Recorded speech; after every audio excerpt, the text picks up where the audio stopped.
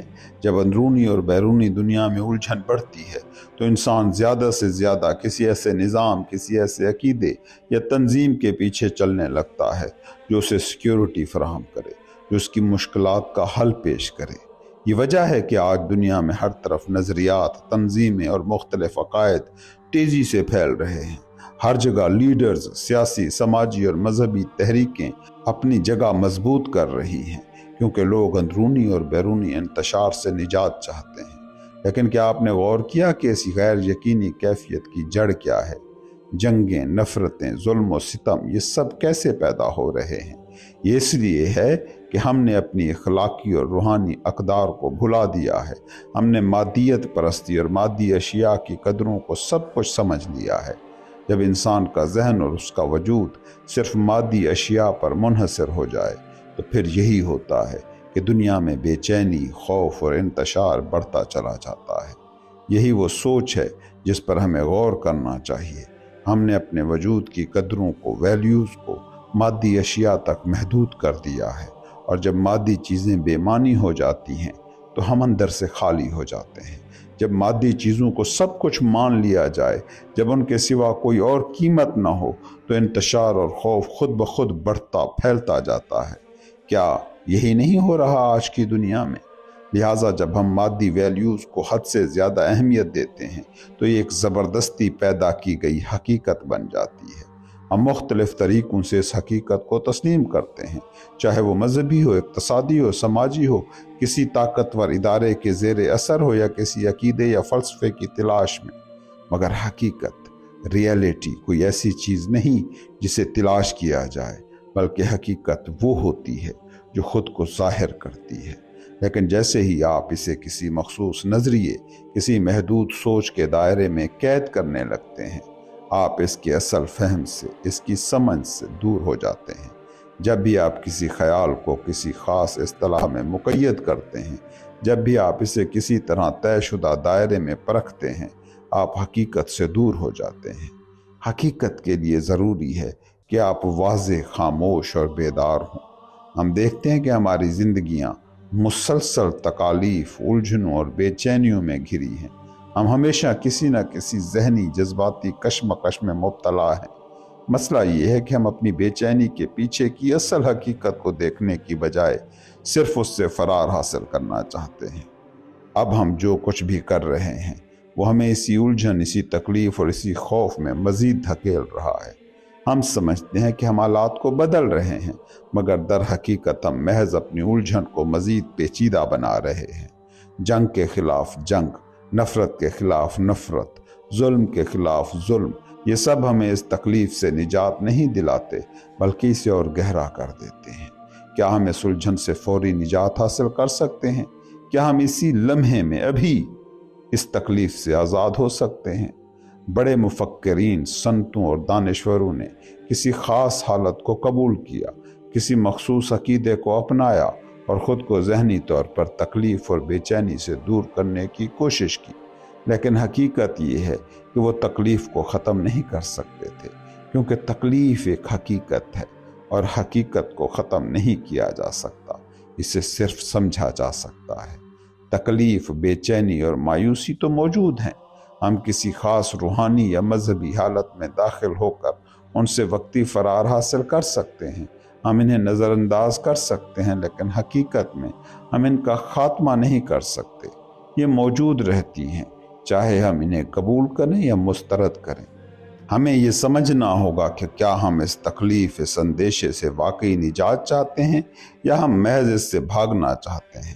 اگر ہم سچ میں اس سے آزاد ہونا چاہتے ہیں تو ہمیں اس کا سامنا کرنا ہوگا، اسے مکمل طور پر سمجھنا ہوگا۔ فرار، تسلی اور وقتی حل کوئی مستقل جواب نہیں ہو سکتے۔ یہ بنیادی مسئلہ ہے جس کا ہم سب کو سامنا ہے۔ ہم چاہتے ہیں کہ کوئی ہمیں اس انتشار سے نکال لے، ہمیں کوئی محفوظ راستہ دکھا دے، لیکن حقیقت یہ ہے کہ ہم خود ہی اس الجھن سے باہر نکل سکتے ہیں اور کوئی نہیں نکالے گا۔ اسی لیے حقیقت کو سمجھنے کے لیے ہمیں فوری نجات کی امیدیں چھوڑنی ہوں گی۔ ہمیں کسی نظریے یا عقیدے میں پناہ لینے کی بجائے خود کو اس حقیقت کے سامنے رکھنا ہوگا، کیونکہ جب ہم اس حقیقت کو قبول کرتے ہیں، اسے مکمل طور پر دیکھتے ہیں، تب ہی ہم آزاد ہو سکتے ہیں۔ تو کیا آپ واقعی اس حقیقت کو سمجھنا چاہتے ہیں یا محض الفاظ میں الجھ کر وقت گزارنا چاہتے ہیں؟ تو پھر کیا یہ ممکن ہے کہ ہم فوری طور پر اس حالت کو پیدا کریں جب ہم سچائی کو خود دیکھ سکیں، جب ہم فوراً بغیر کسی مداخلت کے، بغیر کسی بناوٹ کے، بغیر کسی مصلحت کے حقیقت کو جان سکیں؟ میری گزارش ہوگی کہ یہ ممکن ہے اور یہ ہونا چاہیے، لیکن کسی عقیدے یا منظوری کی بنیاد پر نہیں۔ یہ ذہنی الجھن اور انتشار، یہ حقیقت کو ایک نظریے میں قید کرنے کی کوشش، یہ محض دو مختلف نقطۂ نظر نہیں بلکہ دو مختلف ذہنی جہان ہیں۔ ایک وہ جو قدیم جمود زدہ اور پرانی روایات میں جکڑا ہوا ہے، اور دوسرا وہ جو مسلسل حرکت میں ہے، جو ہر لمحہ حقیقت کو نئے سرے سے دریافت کر رہا ہے۔ اگر پرانا نظریہ مادی اقدار پر مبنی ہے تو نیا نظریہ بھی کسی نہ کسی شکل میں انہی اقدار کا تسلسل ہوگا، بس شکل بدلی ہوگی، جوہر، ایسنس وہی رہے گا۔ لہٰذا اصل سچائی تبھی ممکن ہے جب ہم تعلقات میں، یعنی اپنے شریک حیات، اپنے بچوں، اپنے ساتھیوں، اپنے دوستوں اور اپنے معاشرتی تعلقات میں ہوشیار اور باشعور، کانشیس ہوں۔ اصل میں معاشرہ کوئی بیرونی حقیقت ہے ہی نہیں، جو رشتے ہم نے خود تخلیق کیے ہیں وہی معاشرہ ہے۔ معاشرہ کوئی الگ ہستی نہیں ہے بلکہ ہمارے ہی اندرونی نفسیاتی حالات کی بیرونی تصویر ہے۔ لہٰذا اگر میں اپنے رشتوں کو نہیں سمجھتا تو میں معاشرتی تبدیلی کے بارے میں بات کر کیسے سکتا ہوں؟ یہ ایک واضح حقیقت ہے کہ معاشرتی تبدیلی تبھی ممکن ہے جب میں اپنے تعلقات کو مکمل طور پر سمجھوں، لیکن ہم اکثر یہ سوال نہیں کرتے کہ کیا میں نے معاشرے کو تخلیق کیا ہے یا معاشرے نے مجھے؟ جب تک میں اپنے رشتوں میں الجھا ہوا ہوں، میں ہی اس عدم توازن، اس انتشار، اس الجھن کا سبب بنتا ہوں۔ اس کا مطلب ہے کہ جب تک میں اپنے اندر تبدیلی نہیں لاتا، معاشرتی تبدیلی بھی محض ایک خواب ہی رہے گی۔ ہم اکثر کہتے ہیں کہ ہمیں کسی نظام، کسی سسٹم، کسی طریقے، کسی تنظیم کے ذریعے معاشرتی تبدیلی لانی ہے، لیکن حقیقت یہ ہے کہ ہر نظام انسان کے اندرونی انقلاب کے بغیر بے معنی ہے۔ تاریخ یہ دکھاتی ہے کہ جب تک ہم اپنے رشتوں کو نہیں سمجھتے، جب تک ہم اپنی نفسیاتی الجھنوں کو نہیں سلجھاتے، ہم صرف ایک مصنوعی تبدیلی تخلیق کر سکتے ہیں جو زیادہ دیر قائم نہیں رہ سکتی۔ کیا یہ بات واضح نہیں کہ جب تک میں اپنے تعلقات کو سمجھ نہیں لیتا، میں صرف خیالات کی دنیا میں رہوں گا؟ جب تک میں اپنے اندرونی تضادات کو نہیں سمجھتا، میں باہر کی دنیا میں انتشار ہی پھیلاؤں گا۔ یہ کوئی فلسفیانہ یا مذہبی بات نہیں ہے، بلکہ ایک واضح حقیقت ہے، ایک کلیئر فیکٹ۔ اگر میں اپنے اندر اس لمحے میں تبدیلی نہیں لا سکتا تو میں کسی بھی بڑی سماجی تبدیلی کا دعویٰ کیسے کر سکتا ہوں؟ اگر میں صرف یہ کہتا رہوں گا کہ میں کل تبدیل ہوں گا تو میں دراصل اس لمحے میں جمود کو قبول کر رہا ہوں۔ میں اپنی تکلیف، اپنی الجھن، اپنی ذہنی الجھاؤ کو طول دے رہا ہوں۔ اگر میں یہ کہوں کہ میں بعد میں سچائی کو دیکھوں گا تو میں حقیقت میں کسی غیر حقیقی دنیا میں جی رہا ہوں، کیونکہ سچائی ہمیشہ اب ناؤ میں ہوتی ہے۔ جب آپ کسی چیز کو پوری توجہ، گہرے شعور، ڈیپ اویئرنس اور مکمل ہوش کے ساتھ دیکھتے ہیں تو فوراً تبدیلی آتی ہے۔ لیکن اگر آپ اس میں وقت لگاتے ہیں، ٹائم کو انوالو کرتے ہیں، اسے ملتوی کرتے ہیں، تو آپ کبھی نہیں بدل سکتے، کیونکہ حقیقی تبدیلی ہمیشہ فوری، انسٹنٹینیس ہوتی ہے۔ یہی وہ بنیادی بصیرت ہے جو تکلیف سے نجات دلا سکتی ہے، پین سے آزاد کر سکتی ہے۔ جب آپ حقیقت کو بغیر کسی دباؤ کے، بغیر کسی مداخلت کے، بغیر کسی نظریے کے دیکھتے ہیں تو آپ خود ہی تبدیلی کی راہ پر گامزن ہو جاتے ہیں۔